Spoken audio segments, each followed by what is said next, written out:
Hi friends, ఎప్పుడా అని ఎదురు చూస్తున్న మన లోక్సభ ఎన్నికలు అయితే వచ్చేసినాయి.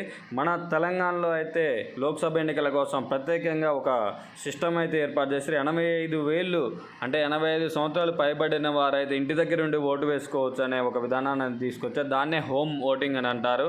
దీనికి ఈసీ ఎలా అప్లై చేయాలనే దాని మీద అయితే ఒక కండిషన్ పెట్టింది. ఏప్రిల్ 22 లోపు దరఖాస్తు చేసుకోవాలని అయితే సూచించింది. మరో 3 రోజులు హోమ్ ఓటింగ్ దరఖాస్తుల సేకరణ అయితే మొదలవుతుందా అన్నారు. కంటోన్మెంట్ ఉప ఎన్నిక కోసం ఏర్పాట్లు పూర్తి చేయని వెల్లడించారు. రాష్ట్రంలో మొత్తం 90,000 పోలింగ్ కేంద్రాలు ఉన్నాయని, ఈ 90,000 పోలింగ్ కేంద్రాల్లో ఎక్కడైనా మనం హోమ్ ఓటింగ్ చేసుకునే అవకాశం ఉంది. అది కేవలం 85 సంవత్సరాలు పైబడిన వారు మాత్రమే.